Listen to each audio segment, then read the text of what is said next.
warahmatullahi wabarakatuh. Saya Heni Rosida dengan NIM G052190009 dari Program Studi Manajemen Zakat dan Wakaf. Saya di sini akan mempresentasikan hasil observasi lembaga zakat di Basnas Sidoarjo untuk memenuhi mata kuliah aspek hukum zakat dan wakaf. Saat saya melakukan observasi, saya menanyakan beberapa pertanyaan. Untuk tema pertama, saya menanyakan 2 pertanyaan dengan tema hubungan antara hukum Islam dengan hukum nasional. Untuk soal yang pertama, apakah di Basnas Sidoarjo sudah menerapkan pengelolaan zakat yang sesuai dengan hukum Islam? Jawabannya yaitu, dalam penerapan pengelolaan di Basnas Sidoarjo, insya Allah sudah menerapkan sesuai dengan hukum Islam yang berdasarkan pada Al-Quran dan Hadis. Akan tetapi disesuaikan juga dengan seiring berkembangnya zaman, karena dalam pengumpulan zakat dan infak sudah dilakukan di rekening yang berbeda, dan pentasyarufannya antara zakat dan infak juga dilakukan dengan cara yang berbeda sesuai dengan porsi masing-masing. Selanjutnya, pertanyaan kedua, apakah tugas amil di Basnas Sidoarjo sudah mengikuti hukum Islam dan hukum nasional yang telah ditetapkan?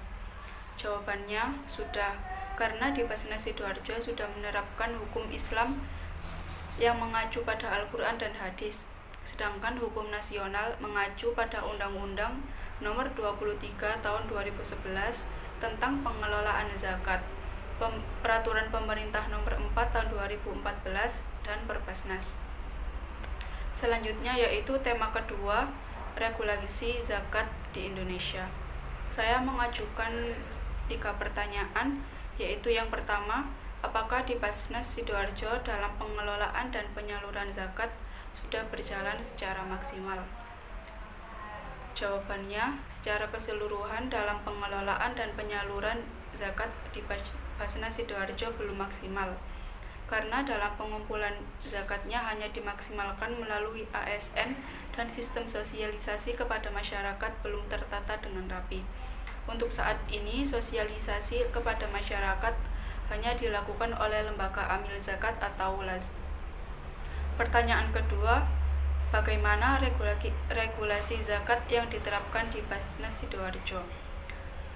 Untuk regulasi zakat pada Basnas Sidoarjo secara keseluruhan masih mengacu pada Undang-Undang Nomor 23 Tahun 2011 tentang pengelolaan zakat dan Peraturan Pemerintah Nomor 4 Tahun 2014 dan Perbasnas. Di Sidoarjo juga mempunyai acuan dalam regulasi zakat, yaitu edaran Bupati yang mengikat pada pengumpulan zakat. Pertanyaan ketiga, bagaimana jika terdapat penyelewengan dalam menghimpun zakat di Basnas Sidoarjo dan bagaimana sanksinya?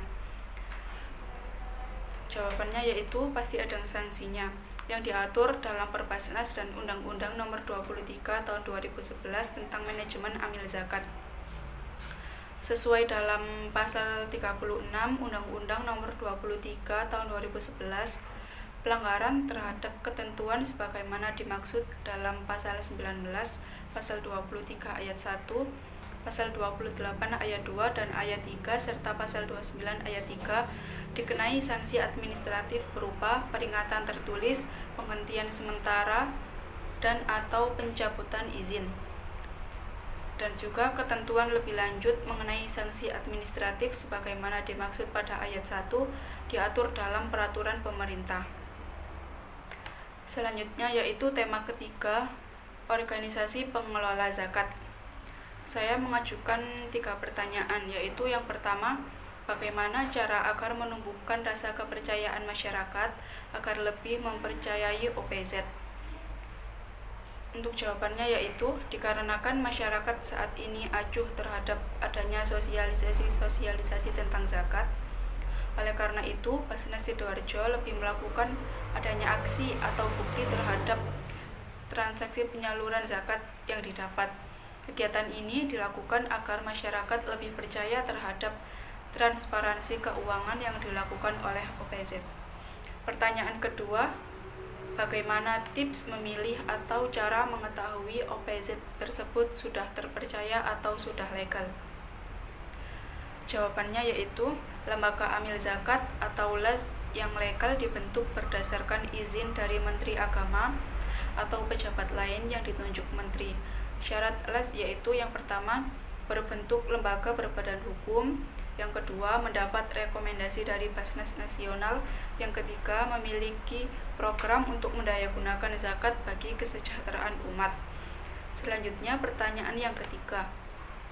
Bagaimana fungsi manajemen pengelolaan yang ada di Basnas Sidoarjo? Di Basnas Sidoarjo dalam pengelolaan zakatnya terbagi menjadi dua, yaitu penghimpunan dan pendistribusian. Penghimpunan dilakukan dengan mengacu pada edaran Bupati yang mengikat ASN untuk infak atau zakat dengan menggunakan sistem payroll.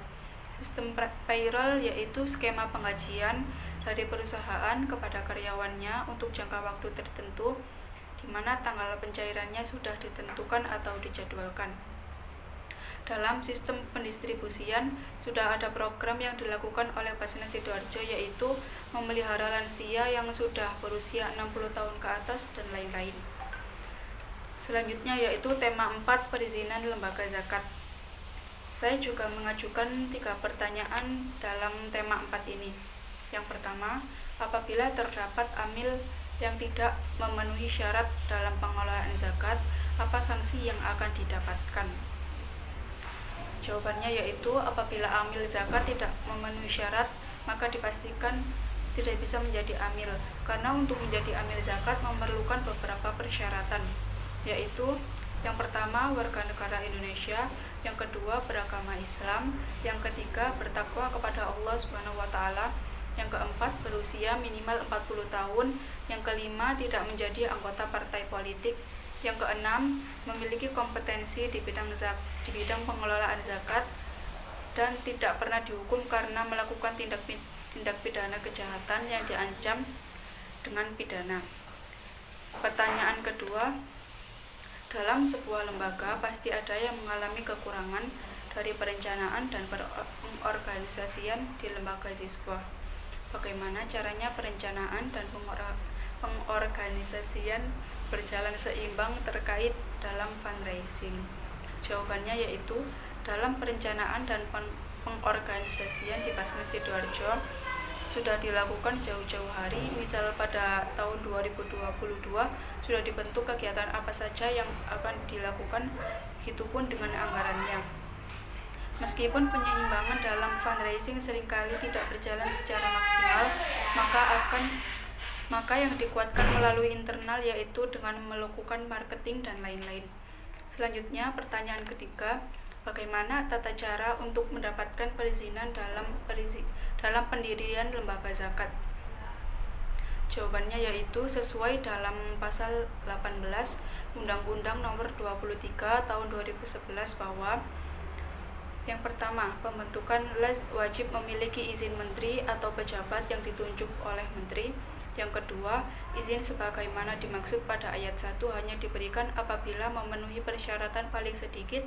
Yang pertama, terdaftar sebagai organisasi kemasyarakatan Islam yang mengelola bidang pendidikan, dakwah, dan sosial. Yang kedua, berbentuk lembaga berbadan hukum. Yang ketiga, mendapat rekomendasi dari Basnas. Yang keempat, memiliki pengawas syariat. Yang kelima, memiliki kemampuan teknis, administratif, dan keuangan untuk melaksanakan kegiatannya. Yang ketujuh, bersifat nirlaba. Yang kedelapan, memiliki program untuk mendayagunakan zakat bagi kesejahteraan umat. Dan yang terakhir yaitu bersedia diaudit secara syariat dan keuangan secara berkala. Selanjutnya yaitu tema 5, syarat amil zakat. Saya di tema 5 ini juga mengajukan 3 pertanyaan, yaitu yang pertama, salah satu fungsi amil zakat dalam lembaga zakat adalah menghimpun dana zakat. Lalu bagaimana pada masa pandemi seperti sekarang yang kebanyakan memakai sistem WFH? Apa saja kendala amil dalam menghimpun dan zakat melalui online? Jawabannya yaitu sistem kerja yang dilakukan oleh Basnas Sidoarjo masih menggunakan work from office karena Basnas termasuk dalam kategori sosial. Sejauh ini kendala yang dihadapi masih belum ada. Pada tahun 2020 saat masa awal pandemi di Basnas Sidoarjo terdapat tenaga marketer door to door dengan mengajak masyarakat agar berzakat. Selanjutnya, pertanyaan kedua, apakah amil yang terdapat di masjid sama dengan amil yang ada di lembaga zakat? Pada dasarnya, amil yang ada di masjid dan yang ada di lembaga zakat berbeda, karena amil zakat yang terdapat di masjid-masjid adalah panitia penghimpun zakat, bukan amil zakat. Untuk perekrutan amil zakat sendiri harus melalui beberapa seleksi. Salah satunya harus menguasai dalam bidang pengelolaan zakat. Selanjutnya, yang ketiga, bagaimana jika seseorang ingin menjadi amil namun tidak memenuhi persyaratan, misal tidak paham terdapat aturan hukum? Apakah masih tetap bisa menjadi amil? Jawabannya tidak bisa, karena dalam proses perekrutan amil zakat harus melalui persyaratan, yaitu warga negara Indonesia, beragama Islam, bertakwa kepada Allah, berusia minimal 40 tahun, tidak menjadi anggota partai politik, memiliki kompetensi di bidang zakat, dan tidak pernah dihukum karena melakukan tindak pidana kejahatan. Selanjutnya yaitu tema ke-6, Perda Zakat di Indonesia. Dalam tema 6 saya juga mengajukan 3 pertanyaan, yaitu yang pertama, bagaimana komitmen Basnas dalam upaya mewujudkan kesejahteraan masyarakat dan membantu pengentasan kemiskinan? Jawabannya yaitu dalam upaya pengentasan kemiskinan yang dilakukan oleh Basnas Sidoarjo, yaitu dengan melakukan memberi modal usaha terhadap pengusaha yang kekurangan dana untuk upgrade usaha yang telah dirintisnya. Selain itu, Basnas Sidoarjo juga memberikan bantuan dana berupa dana pendidikan, dana bantuan sosial, dan lain-lain. Selanjutnya, pertanyaan kedua, jika suatu saat terjadi kejadian yang bersifat mendadak seperti COVID dan di luar peraturan Perda, bagaimana pemerintah daerah mengatur kebijakan yang bersifat mendadak tersebut? Jawabannya yaitu, kalau dari Basnas Sidoarjo sendiri, apabila terjadi kejadian yang bersifat mendadak, misalnya adanya banjir, maka Basnas Sidoarjo melakukan kerjasama dengan BPBD Sidoarjo. Seperti COVID-19 yang terjadi pada tahun 2020, Basnas Sidoarjo melakukan kerjasama dengan RSUD setempat. Jadi apabila terjadi kejadian mendadak, maka akan dilakukan koordinasi dengan pihak terkait terlebih dahulu. Selanjutnya yaitu pertanyaan ketiga, kira-kira apa yang akan terjadi bila partisipasi dan tanggapan masyarakat terhadap Perda pengelolaan zakat namun hasilnya kurang optimal? Jawabannya yaitu, pengelolaan zakat yang terdapat di Basnas Sidoarjo sebenarnya berjalan kurang maksimal. Kan tetapi dengan adanya ASN atau PNS yang sudah melakukan sistem potong gaji atau sistem payroll, maka dalam pengelolaannya sedikit terbantu. Sekian hasil dari observasi wawancara saya di Lembaga Amil Zakat Basnas di Sidoarjo. Berikut adalah dokumentasi saya ketika wawancara kepada Pak Hendro selaku pegawai di Basnas Sidoarjo. Sekian dan terima kasih. Wassalamualaikum warahmatullahi wabarakatuh.